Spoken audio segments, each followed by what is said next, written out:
is probably the biggest struggle that athletes deal with. And track is like, if you don't run that time, sorry, bud. Last February, I was probably getting pulled out of class like at least twice a day. I'm finding reasons to email them just to get my name in front of them. We used to run like 40-40, so like 21-10. What did you do to help make yourself successful? But like, besides from like a recruiting coordinator, right? Because not all schools have that. Right. Yeah, for sure. So, good afternoon, ladies and gentlemen. My name is Kaito Eche, and here I have on the podcast today. My name is Ryan Elms. From where? From Trinity Christian. I'm from John Paul II High School. Welcome to ATP Athletes Talk podcast, where we talk to faith-driven athletes about their transparent recruiting process, and we try to get that information out there and get it to the next wave of athletes. So I'm really, really excited to have Ryan on the show. It's crazy because we actually are like rivals in a sense. He goes to Trinity Christian, I go to John Paul. We're both in TAPS, and we both run track, so we'll be seeing each other in a couple days. We have a regional competition, but for right now, I guess we're just friends. So for right now, I have a list of questions and for Ryan to answer, and I hope that you guys can definitely get something out of this interview. For me, as a founder, faith drives a lot of things. So that's why I wanted to focus on a brand concerning faith, and then all of my questions, there's a section of my questions that's literally just about how God helped you and whatnot. So it's important to remember that you're athletes, but you're a Christian first. Make sense? So that's definitely what this whole podcast is about, and hopefully that it can help you in your athletic journey, but also in your spiritual/faith walk. All right, so let's get into these questions, man. All right. Ryan Elms. Let's start from the beginning. How did you first get into this, whatever sport you play? Yeah. Actually, go ahead and tell me what sports you play. So I did 4 years of football and 4 years of track. Mm-hmm. I did basketball too, like my freshman, sophomore year, but football and track were my main things for sure. I've been playing football since as long as I can remember, really. Just flags, then like tackle in like third grade. That's been a big part of my life. Just like mentors and stuff too. Also like in the faith, which has been really cool to see. Track is a little bit more recent. We had COVID in like 7th grade. Yeah. And so I ran like one meet and then it was done. And so I really started running like the events I run now in 8th grade and just been doing that since then. My man's been grinding, bro.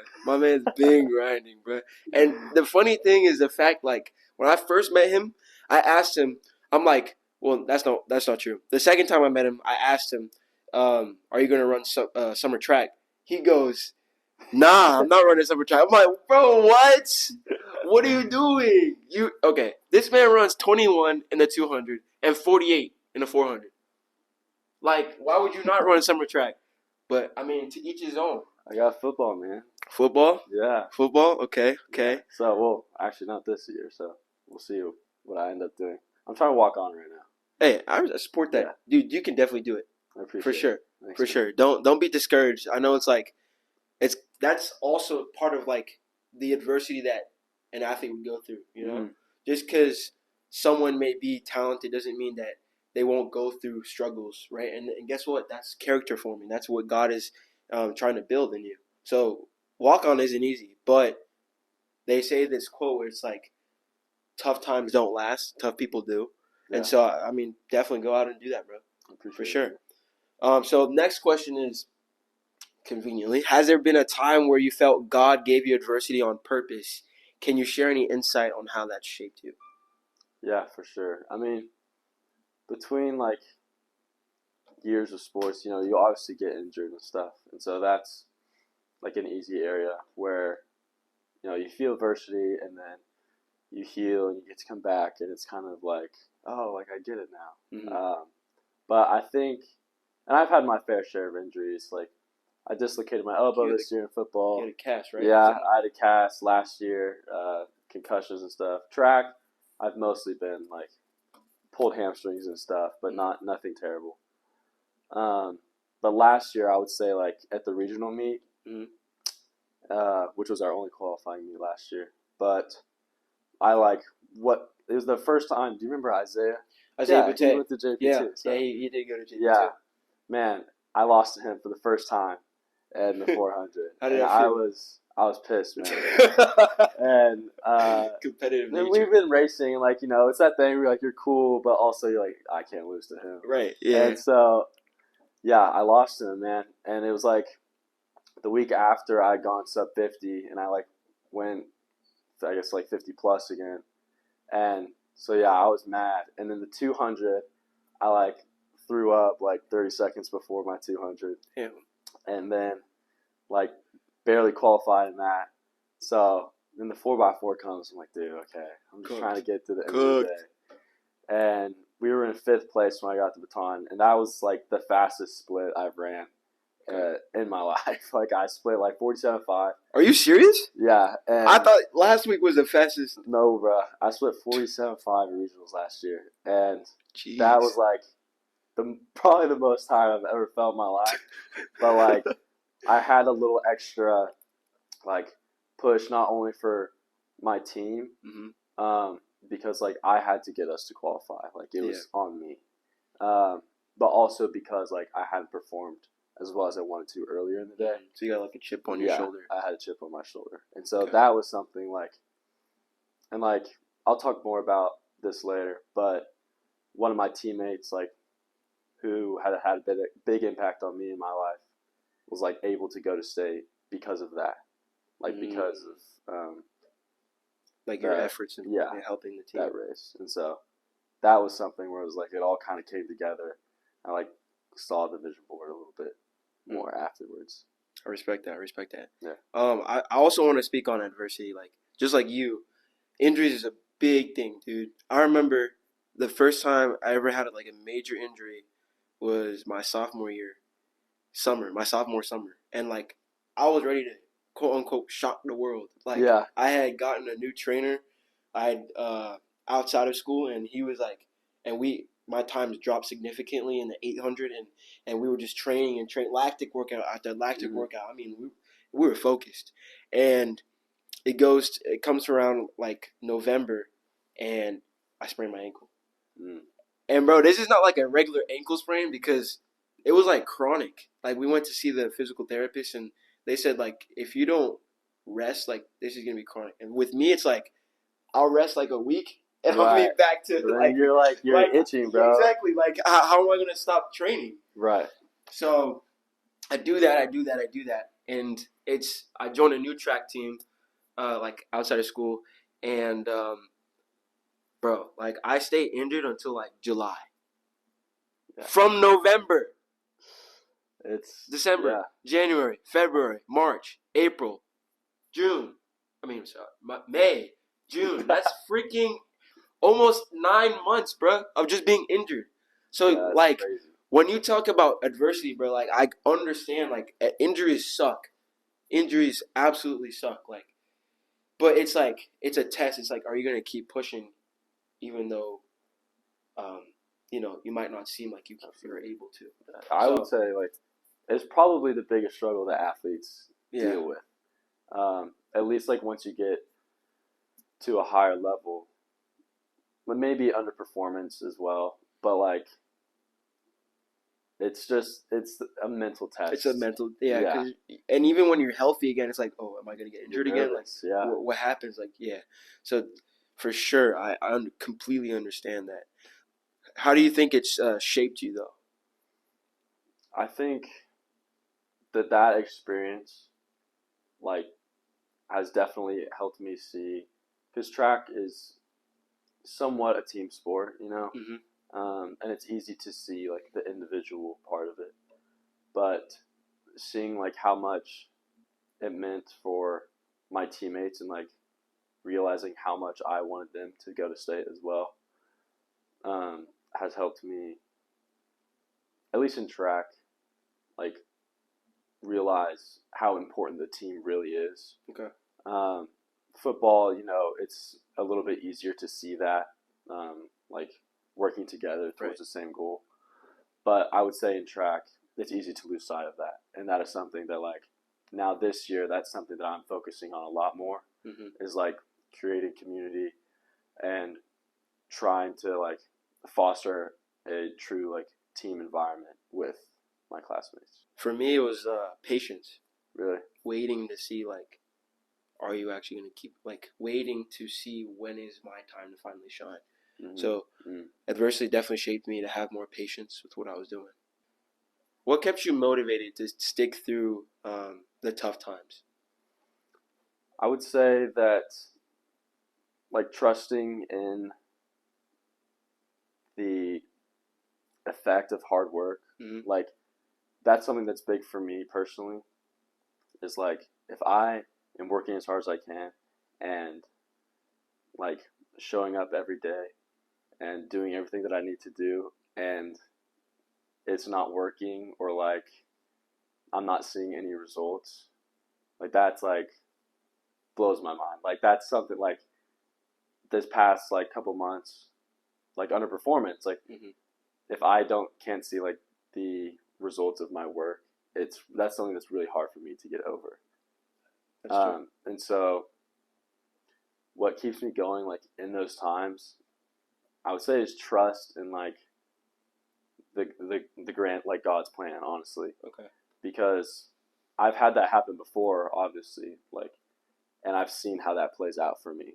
Is like, yes, I might not be doing I might not be running the times I want to run right now, but I felt that way last year and the year before that, and, like, ultimately, I've seen God, like, put that to work in me, and seen the payoff of my work, maybe a little bit more delayed than I would want it to. Yeah. But, like, it comes. For sure. So trusting God has kept you through the tough times. That's what I heard. Yes. Okay, that's good. So the big thing that, this is all about, in part, recruiting. Right. Recruiting. What has been your recruiting experience so far you can include both track and football if you need to. Yeah. I mean, track, it's a little bit more black and white than football. Right. Oh, yeah. It's, a lot of whether you have the time or you don't. Right. But I haven't had as much, like, face-to-face interaction with track. With football, we have a really excellent recruiting coordinator at TCA. I saw your response to the forum. When you said that you have a recruiting coordinator, I was like, what? Yeah. So, like, someone that just works in the athletic office. Literally, yeah. And his job is to help all the athletes that want to do college sports, might want to do college sports, prepare for that.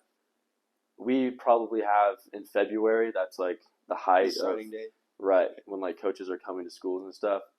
We probably have, like, 75 coaches coming in that Are you month. serious? Like, yeah. D1, D2, the whole nine? Wow. And different kids are getting shown different coaches and so on. Do you know Jalen Beckley? Nah. He's, like, 6'4", like, 300-pound tackle. He's going to play for OSU, and he's in my grade. Wow. Like, he's talking to, like, a lot of schools and stuff since he was, like, a freshman, obviously, just because before he even really played football. But last February, I was probably getting pulled out of class, like, at least twice a day.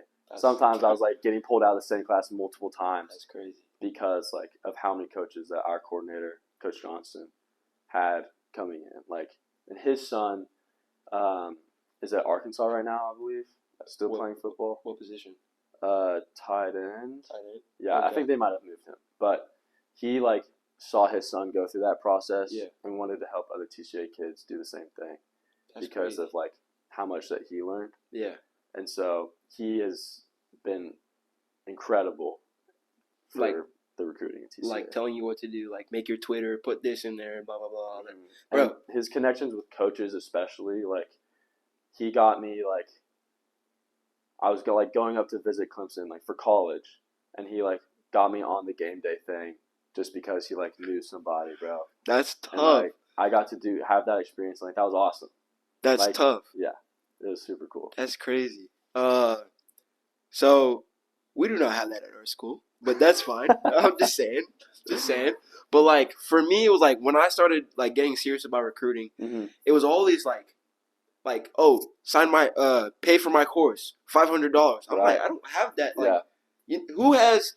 Nope. Okay. Some people have circumstances where they can do that. Not a lot of people don't, and I don't think that recruiting is something that should be this Pay to big win. gatekeeping thing, right? Right. Yeah, exactly. So, let's say an athlete has this ability but doesn't have the financials to pay for some course. What are they going to do? Exactly. So, this is why, like, I'm talking to you, and I want you to tell us, like, yo, like, what did you do to help make yourself successful? But, like, besides from, like, a recruiting coordinator, Right. because not all schools have that. Right. Yeah, for sure. So that's more of like the track side for me. Okay. Emails. A Emails? lot of emails. I had a list of colleges that I would want to run at. Hey, y'all peep game right now. And I had visited a couple of them, not all of them, but like going and looking at the track facilities online. And, you know, that's different for different people. Some people would run anywhere. Right. And some people are only going to run at a big school. You know, it's the reality of things sometimes. And so, like, I was doing that, and I'm like, okay, well, Vanderbilt doesn't even have a men's track team, so they're off the list. Yeah. You know, stuff like that. And then just, like, I sent probably 2 or 3 waves of emails, I think, to all of those colleges. Okay. And, like, their coaches saying, introducing myself, these are my times. I would love to learn more about track at X university. Like, keep me in touch, something like that. Or ask about their walk-on standards. Yeah. You know, anything. Come up with something. Right, just to contact them. Yeah. Did you get replies? Yes. Like, get your name in front of them. I think that's the biggest thing, honestly. Okay. And being consistent, because that's how I really got replies. Like, first round of emails, I maybe got like 1 or 2 back. Yeah. Second round, I get a couple more. Thanks for emailing us, Ryan. Here are walk-on standards. And as like I progressed through the school year, realizing more and more like, okay, I'm not going to go to college here. This is like no longer an option, and like it starts getting narrowed down. Mm-hmm. And my family are like ginormous Aggies. Okay. Yeah, and so I'm like enrolled there right now, and I would be like a 4th generation Aggie. So it's that's crazy. It's like huge in our family. Like both mom and dad? Mom, dad, sister, anyone related to my mom basically is an Aggie. The whole Elms family, bro. The whole Elms family are Aggies. Gig 'em. So that ended up being like mainly who I was talking to for track. Okay. So you talked to Pat Brown? Yeah, Pat Henry. Pat, sorry, my bad. No. My bad. Of course he knows. Hey, see, that was a trick, right? Because I'm trying to see if he actually knows what he's talking about. See, that's Pat Henry. Yeah, Pat Henry. So the first like 2 or 3 emails I sent, it was like one of the assistant coaches who replied to me, and then they won the indoor national championship for SEC, and I like sent an email congratulating them. I like wish them Merry Christmas, like stuff like that, where it's like I'm finding reasons to email them just to get my name in front of them. Mm-hmm. And then after I like congratulated them, Coach Henry emailed me back and was like, "Thanks, Ryan." And I had said something crazy. I had said something that was like, because it was maybe their first like SEC, and I don't know. And I like said that, but I like got the classification wrong. So he like corrected me. He was like, "Actually, we have this many championships." That's crazy. And he was like, but thanks for emailing. Keep us updated. And I was like, oh, like, hey, but that's cool though. That's the head coach. Yeah. See, typically head coaches don't have time, and if they are gonna respond to you, like you are worth their time responding. That means they're not gonna respond to someone who's running 26 for the 200 in high school. So, and sorry, a little bit of a cough. But yeah, that's good. Yeah, that was like, okay, this is an actual like option that I might be able to do now. And so, and they have like, I knew their walk-on standards were like incredibly high. Yeah, like and Bro. like 47.5 was their like walk on standard. So I was like, okay, and all my high school coaches say that they post like really really selective walk on standards, like just to like people Scare who don't people really away. Yeah. scare people off basically. But bro, you could basically like you could make the team with like a 48. Or Yeah. like with a 47-7. Like Right, like you know what I'm saying? they're not gonna like turn me away at the door. I don't think if I showed up and was really trying to walk on. Yeah. And so that's like what I'm figuring out right now and seeing what times I can run. What really like pushed me honestly to enroll at A&M and like decide like, okay, this is where I'm gonna go to school. Was like I wasn't running 49s or 48s really early in the season. Okay. Because I knew that as soon as I run like a really really fast time, like a 47 or 46, then like I mean you shoot up to the top of the rankings and people start calling you. That's what I was imagining at least. I don't know if that actually happens. But like that wasn't happening. We weren't practicing on a track till like 3 weeks ago. Dude, yeah, like you guys kept coming to our track. Yeah. Is it finally done now? Yes, it's done. Is Yeah. it good? Like looks nice and we finished our track. Our first day of practice on our track was the day before our home meet. So we cut it like as close as we possibly could. Okay. Dang, bro. Yeah, and so that kind of sucked because like January through like half of March, I was running on a soccer field. Y'all were training on a soccer field? We were training on a soccer field. That's crazy. Yeah. You wouldn't think sucked. that TCA would. That's crazy, bro. Okay, so a little bit about me. Before I went to John Paul II, I was at a charter school in Frisco called Founders Class School. Okay. I'm not sure if you're familiar with that. Of it, yeah. We don't have a track. So what we do is we go to like the local middle school and we train there. But before we even graduated to that, we had to use our soccer field as well.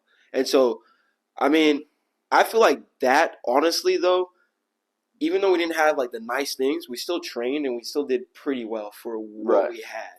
So, hey, that just adds to another level of the like adversity that you go through. It's like, hey, I was still running 48 on no track. You know what I'm saying? Like, that's tough though. But so your experience, right? Mm-hmm. What you said is like, all I have to do is run a fast time and like everybody will basically pay attention to me. Right. That's the type of mindset that I had. And I felt like God put me through that adversity to get me out of that mindset. And it's the thing is like track and field is a results driven sport. Right. So much more than soccer, Purely. football, basketball. Like football is like the way you play. That's what allows you to go to the next level. And track is like if you don't run that time, sorry, bud.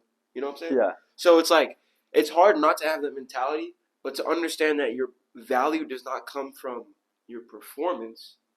Your value comes from the person who made you to be. So, just a little nugget advice, you know what I'm saying? So, yeah. But A&M, bro, like, I didn't tell you this, but I made an edit for Ahmad Robinson. Mm-hmm. That man can fly, bro. 40, bro. Every single race is like, at the 150, he just turns on the jets. And just, yeah, he's crazy. His foot speed just changes. Like, I made an edit for him for the NCAA 2024 Track and Field Championships. Ahmad, if you're watching this, good job, bro. That was crazy. I loved watching that. And, like, I was screaming, you know how people are, like, they screaming, like, for football games? Uh-huh. That's me for track. Yeah. Like, I'm a diehard track fan. So, now that you mentioned A&M, like, I know their whole roster. Like, Sam Whitmarsh, Cutler Zamzow. Dude, Kamar for Carson. Like, I got to talk to him, bro. Like, my sister, she's there right now, and she has friends on the track team. For real? And, like, right when I was starting, like, to really get serious about recruiting, yeah, I got to, like, call him, bro. For real? Yeah, and, like, talk to him, and he's, like, the nicest guy ever. Dude, yeah, I know. That's the craziest thing. Like, he's out there dropping 144s, like... and he's, like, smiling as he crosses the finish line, bro. That's crazy. And he went through a lot of adversity, too. I think he had a heart... Yeah, like, he didn't run his senior year, and... Wow. Yeah. Still dropping 44 is not even running. Tell me how you did that, bro. But, yeah, adversity is such a big part of, like, being an athlete. And, like, people who don't want to work, you're not going to get to the top if you're not willing to work and work through adversity too. Mm-hmm. Yeah. What do you think separated you from other athletes? I think, like practically summer workouts, I had like football 4 days a week, and like I was going to track for an hour and a half after, like every day. And then I was still trying to gain weight for football, so like going home and like eating a bunch of stuff. 7 scrambled eggs and like a plate of bacon. 7? And like 4 Eggo waffles, bro, like every day. It was gross. That's crazy. I spent like 2 hours eating and cooking food. And now I would say, more practical stuff, but like my diet, I guess, is something like I take care of pretty well, I think. That's good. And just like preseason, I have a really good trainer, and he like has done a lot for me. So wait, you played defense, right? Mm-hmm. What are you, linebacker or I played safety for 2 years, and then I played linebacker this year, so I had to gain like 15 pounds. Okay. Yeah. Okay. Keep going. But I have a really good for track trainer, and I spend like the Friday night that we lost in the playoffs, I ran like that Sunday with my trainer on the track. Okay. And so like not a lot of time off,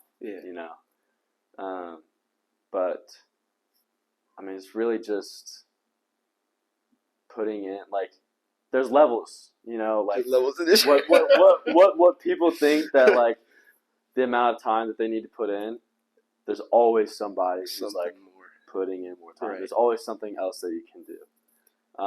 Like even me, like I don't get enough sleep. I probably don't do as much recovery and like stretching as I should, and like that's something that I have to work on.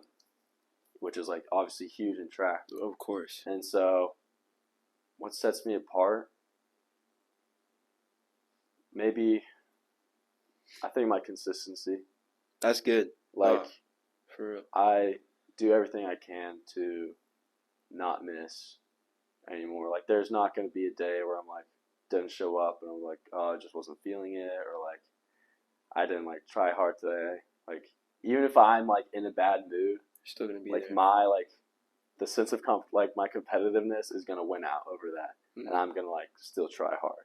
I'm never happy to run the 4x4, but I'm like gonna do everything I can to catch that guy in front of me because it's my job. Like, and I don't want to let my team down or anything either. No, for real, I feel that. I think you said it like clearly. Like it's like working when other people aren't. Like the summer is such a accountability thing. You have 2 choices. Either work the summer or slack off. Obviously, nobody's perfect. But there is an amount of work that you can put in that others aren't doing. There's a level of focus and a level of like just input that you can do that other people aren't doing. And he just said it, like preseason. He took that very season. Preseason. He took that very seriously. In fact, Emmitt Smith has a quote. I want to paraphrase. All men are created equal.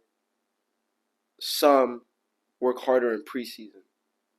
So, it's just kind of like that mentality where it's like when you don't have to work, you should be working.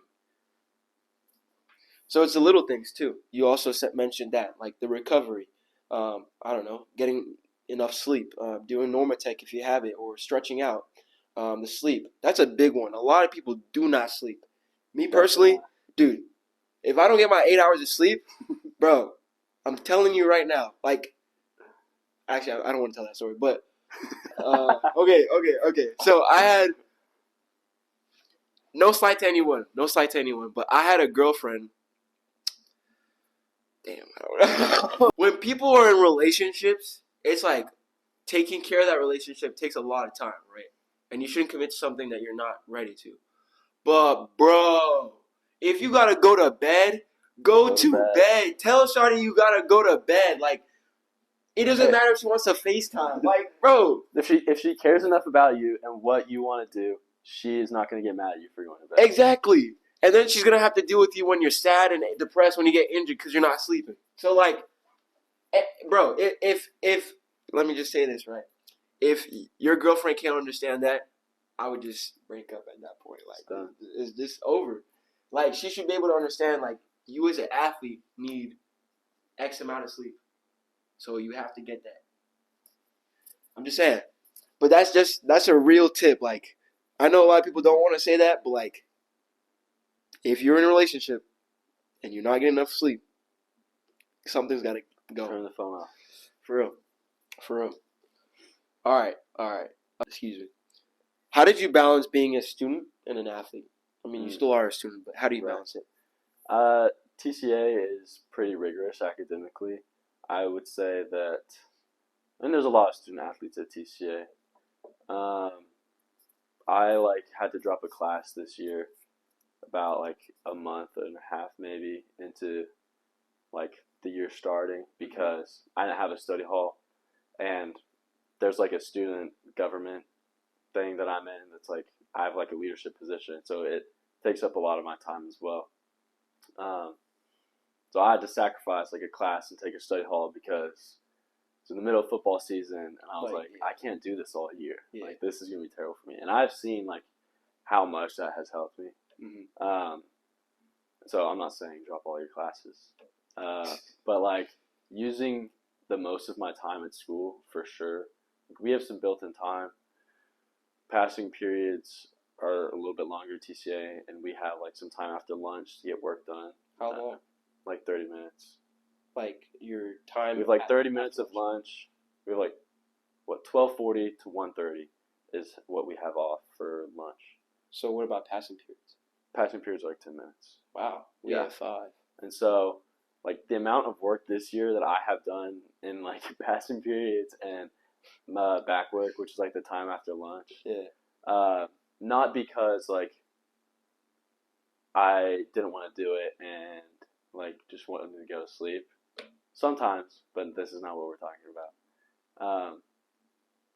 Making the absolute most of the time that I have at school. When I'm at home,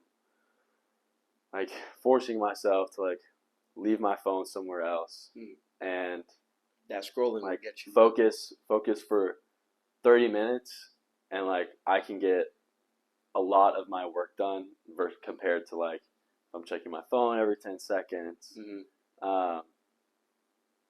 I mean, yeah, I've been doing that for a long time, so it's hard for me to explain it exactly. But time management is so big. For me, I do my homework at school. Mm-hmm. When I get home, first off, it takes me an hour to get to school and an hour to get back. So that cuts down on a lot of stuff. So that's why when I'm at school, bro, don't talk to me, don't touch me, I'm doing my work. I'm trying to get this done. I'll see you outside of school. Outside of school, we're best friends. But when we're in school, I'm just trying to get my work done. Except during lunch.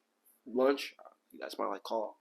But I'm telling you for real, a lot of people waste their time, and it's honestly, I ask myself if I wasn't playing a sport, I'd either be rich or doing something else, you know? Because I'd use that time and build a business or something. So much time, dude. If you're not an athlete, I don't think you really understand what time management is. Because we do everything a regular student does in less time. Ask any athlete about how much they have to practice. Literally every day for an athlete, they're practicing anywhere from an hour to 3 hours every day. So time management, getting your homework done, your assignments done is such a big thing. Mm. I balance my time by prioritizing my schoolwork at school, and I would say setting timers. Timers have saved my life. Yeah. I'm telling you, bro. Because I'll be thinking, I'll be oh, that timer just went off. I gotta do this, you know. So that's just how I do it. So break down a typical week of training for you. Right. So I would say earlier in the season we do a little bit higher volume, especially with my coach at TCA. It's something we joke about because how much volume we do. It's sometimes it's hard to trust that that's good for us, but it gets cut down later in the season, and so you see the results once we get to qualifying meets for sure. Okay. Earlier in the season, we'd run like on a Monday, like 12 200s. bro, like 2 or 3 like broken 500s or broken 450s. Wow. And then like 3 200s after. And then like Tuesday we'd run like 6 to 8 200s. Wednesday could be like, we do like repeat 300s. And then Thursday would be like 3 200s and 3 150s. And then Friday would have been, well, like if it was like a pre-meet day, we'd have like 3 like build-up 150s, like stride out and block starts if that was something that you needed to do. Mm-hmm. And now, like later in the season, we have much lower volume overall for sure. For example, like last week, or I guess 2 weeks ago, leading up to district, we have like Monday would have been like, I don't even know, like a like fast 300 or fast. He did like a 320, like a 300. It's like almost race pace, and then like 3 200s after. So like just working on like race strategy and then get some like endurance and cardio in. Okay. Now we do these. He calls them speed makers. What's that? It's like we would like sprint 60 meters and then jog 140, and then like, sprint 60 meters, jog 140. Do that for like almost 2 laps. It's like 4 reps. Okay. And that's like a lot of cardio. Like it's not very hard on your legs. Okay. Is that like 60, like 100%? Yeah. Okay. Yeah. I mean 100, like probably like 90% realistically, but yeah, for like over the course of the season, we cut down on volume a lot, which helps get us feeling really good for qualifying meets because we've been so used to like so much pounding our legs day after day. Bro, I'm gonna tell you the same thing. Like, we also started off our season with a lot of volume. Like, bro, one workout we did was like 12 200, bro. Oh, yeah, like sucks. Yeah, you're 4'8", right? What? 4'8". I am a 4'8". Yeah. But even though just like the 4 and the 2, like some of the sprinters had to do it with us too. So, I mean, now we're not doing that. Now it's like 5 200s. Right. But like, that was a lot of volume, bro. Yeah. Like a lot of people like quit after like, not a lot of people, but like some people were like, no, I can't do this. What about weightlifting? Yeah. So at our school, we do weightlifting like all of preseason, and then like a couple weeks into the season this year, we actually stopped. Oh, okay. I think we had like a week where we were like, okay, we're not gonna do weights this week, and we'll see how like it affects our running, and it like everyone PR, which is like kind of seems like of course like you take fitness weight load off, but yeah. And we haven't lifted weights at school since, which is like kind of interesting. But I see my trainer 3 to 4 times a week anyway, so you're still lifting. Yeah, and it's not like it's mostly like activating all like all these muscles that I wouldn't regularly while running, and just like maintenance stuff. It's not really building strength anymore at this point in the season.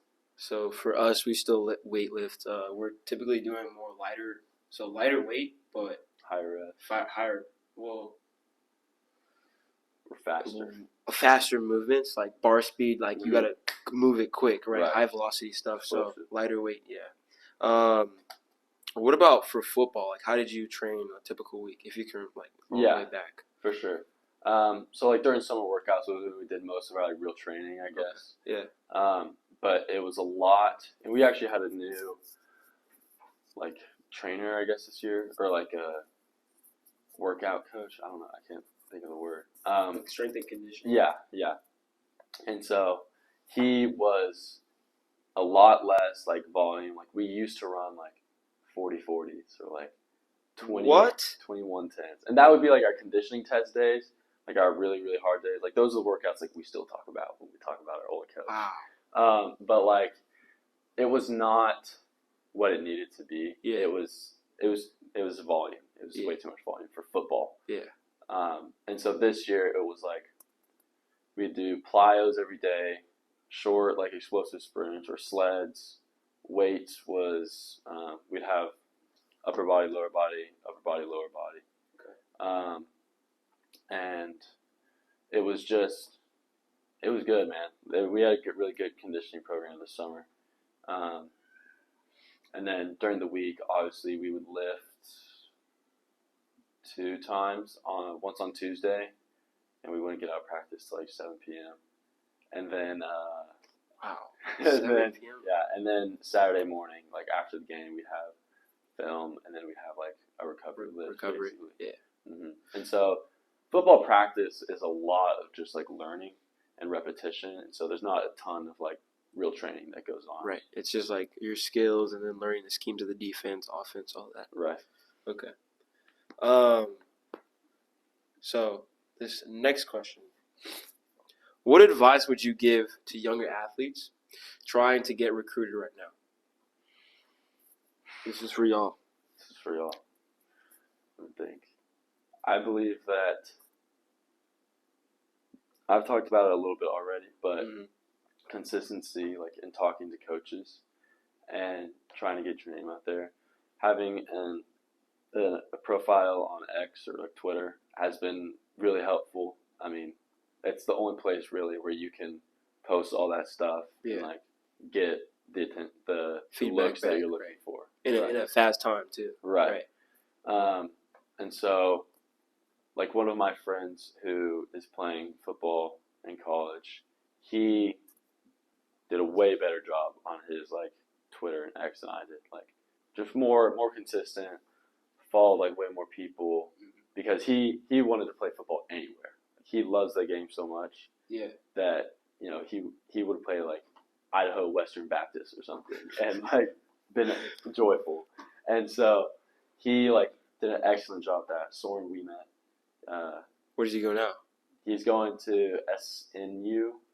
It's like a Southern Nazarene University. It's That's NAIA, right? It's D something. I don't think it's NAIA. Okay. That's pretty cool. Maybe. Yeah. And like, what do I say? Like advice that you would give to your younger self. Mm-hmm. That might be easier.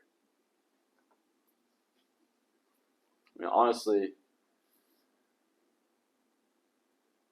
I think it's important. Something that I struggled with for a long time is like figure out what you want out of the recruiting process. I was in December. I was freaking myself out because I didn't know. Do I want to play football more? Do I want to run track more? If I play football, am I like willing to go play at a D2 or D3 school, or do I only want to walk on somewhere that's like D1? Mm-hmm.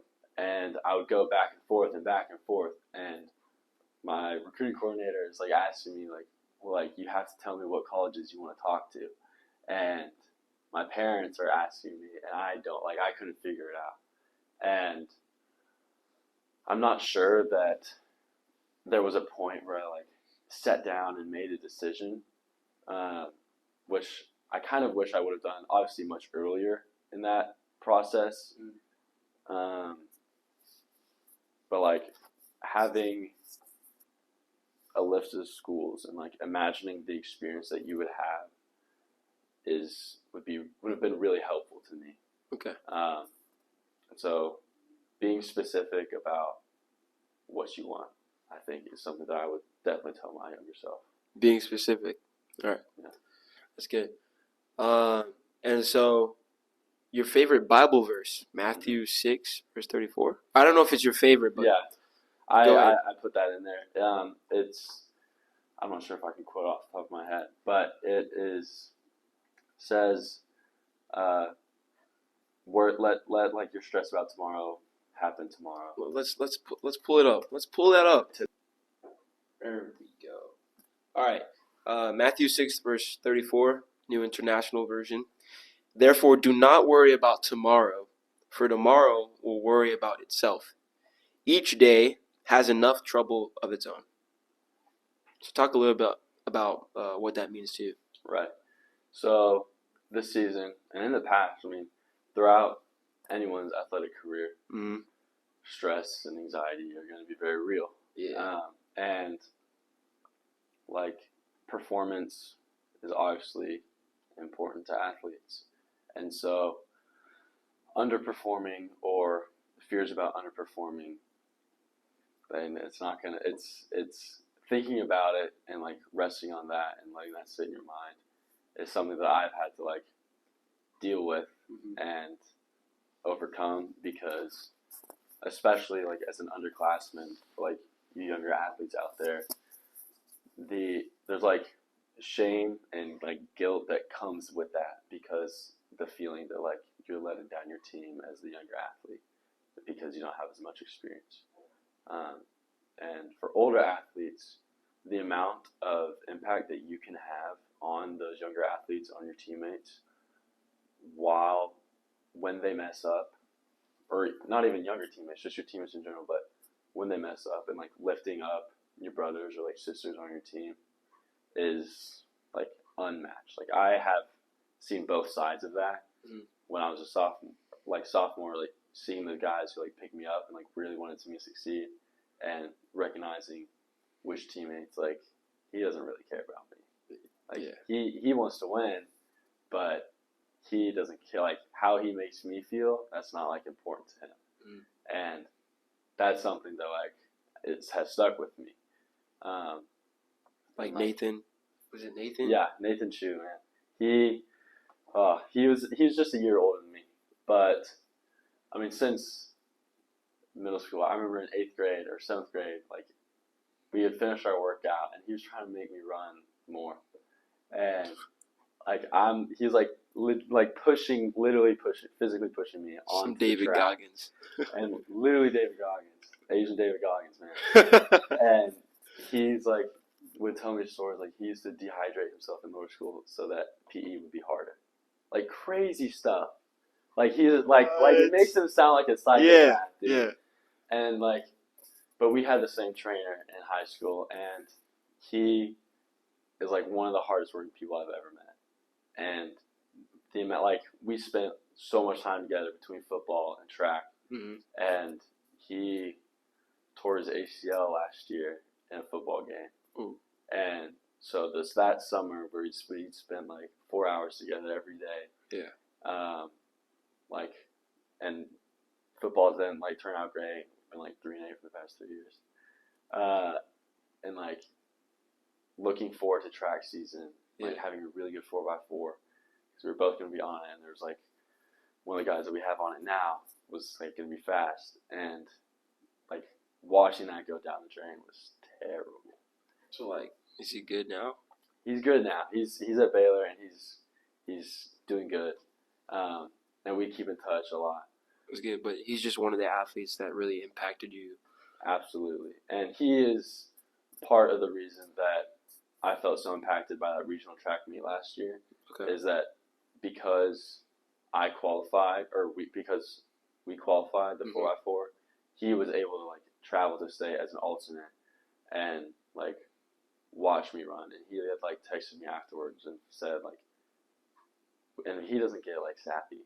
And he texted me afterwards and was like, I felt like it was God's plan for you to split 47.5, like way faster than you've ever run, and to take the 4x4 regionals to allow me to like watch you win in the 400 and the 200 because I wasn't able to like myself. And that was big. See, like younger athletes, like you gotta listen, right? Like people, the impact that you have on people as well as the people that have impact on you, that goes a long way. Yeah, that's my dog, Aiden, Giannis, and Maybe. Okay, Aiden, bro, the story of Aiden, he's going to be on this podcast soon. This man ran, right? His PR, I think it was like 52 his sophomore year. He transfers to Allen High School. This man runs with the best of the best, okay? As a senior, runs 47.4. Gets recruited to UTA and runs for the Mavericks now. And, I mean, like, through that whole process, I just remember looking up to him, like, through it all, right? Like, how did you do this? Like, just, and it's like, when I saw him do it, I was like, it's possible, you know? So, like, the impact that people have on you, as well as, like, you having on people, you having impact on others is such a big thing that doesn't really get talked about too much, you know? Mm-hmm. So, that's good, bro. That's good. So, what's next for you? How are you preparing for the next level? What's next? Well, right now I'm mainly worrying about, the qualifying meets that we have coming up. Yep. 48 hours. And earlier in the season, I was really focused on, we actually talked about this earlier as well, but like chasing times. Yeah. And like realized pretty quickly that doesn't work. And if I am telling myself I have to hit this time today, I'm not going to do that. Like the stress that puts on your, not only your like mind, but your body as well. Like it's like, let the times come to you is what my coach has told me a lot, because he's seen like me worried about how it's going to affect me in college and stuff like that. Like being able to run or not. But what's next for me is honestly letting whatever happens happen, because I'm like content and knowing that I would love to run track in college, and that would be such a fun experience for me, like something that I love to do. Yeah. But if that's not in the cards for me, if that's not God's plan for me, then like so be it, and I will have fun either way and make awesome friends, and there's a reason for that I might not know right now, but like finding contentment and knowing that, okay, like that's not my purpose right now, is something that I think about daily now. That's so, bro. I know I keep saying that's real, bro, but it is. It's real. Oh my gosh, I was obsessed with making it to the next level personally, and I think that like when I was injured, that's one of the things like God was making me like trying to give up for Him. Like I almost quit sports entirely just because of that, right? And so knowing that, having the feeling of like being grateful for like you've gone this far. How many people can honestly say that they've gone to district, right? Mm-hmm. So there's some kids wishing to break a minute in the 400, right? I mean, there are. I mean, that's the reality of it. So it's like just being grateful for however much you've accomplished, and being satisfied and knowing that, like, again, your value doesn't come from what you've done. It comes from who you are, from like because God made who you are. And I had to tell myself that too. Like if I never make it to the next level running the 800, then like, I mean, God has a plan for me still. Like I have talents that like else other than just being an athlete. I have other talents that I can develop and grow into whatever God leads me to. So, but it was a tough pill for me to swallow. Like, absolutely, I wanted it to go how I wanted it to go. You know, when you want things to go how you plan, something along the way goes wrong. But when you give it to God, it's like everything just flows beautifully. And it's still going right now. Like, I'm still trusting God. Like, hey, God, like, I want to go to the state meet. I want to run a PR, like, you know? Right. But it's like you have to just sit and know, like, everything's going to be okay, even if it's not what you expected to happen. When I went to districts or when I went to regionals, bro, like, I wasn't expecting to run 206. I wasn't. Like, that was my PR. I just PR'd after being, like, a year and a half of being hurt. So, honestly, like, it's just kind of like I'm still, like, trusting God and just still praying, like, Lord, please guide me during this time. So, for sure, like, trusting God and understanding that it's not in your hands, it's in the Lord's, is a big thing that I would give to any piece of advice that I would give to any athlete. In fact, any person. This goes beyond athletics, for sure. So that's honestly all the list of questions that I have. I'm gonna give it over to you, and you ask me any question you want to ask. I mean, I don't think I have any off the top of my head, but Okay. I really appreciate you for having me out here, man. This was a great. I know, bro. First episode, Ryan Elms, bro. Ryan Elms, bro. That name, hey, remember that name? I'm telling you, something's gonna happen. Remember that name. So, I want to close off the podcast with prayer. All right. So, I'm Catholic, but I mean, you don't have to do the sign of the cross or anything like that. So, in the name of the Father, Son, and Holy Spirit, amen. Father God, thank you so much for this opportunity to meet with Ryan and talk to him, and for the opportunity to share our advice, but also mainly his, to the audience, and for people to understand what it means to be a student athlete, a Christian student athlete, and how recruiting works. We're still on this journey, and you're still guiding us. So we just pray that you take control. We pray for your will over ours, and that we've been making so much progress. Why not keep going? Any prayer intentions? No? No. All right. Thank you so much. We're going to pray on our Father. Our Father, who art in heaven, hallowed be thy name. Thy kingdom come, thy will be done, on earth as it is in heaven. Give us this day our daily bread, and forgive us our trespasses, as we forgive those who trespass against us, and lead us not into temptation. In Jesus' name we pray, amen. Amen. Thank you all for tuning in. That was the ATP Athletes Talk podcast. More episodes to come. We got Ryan Elms on the podcast, episode 1. Thank you all for watching.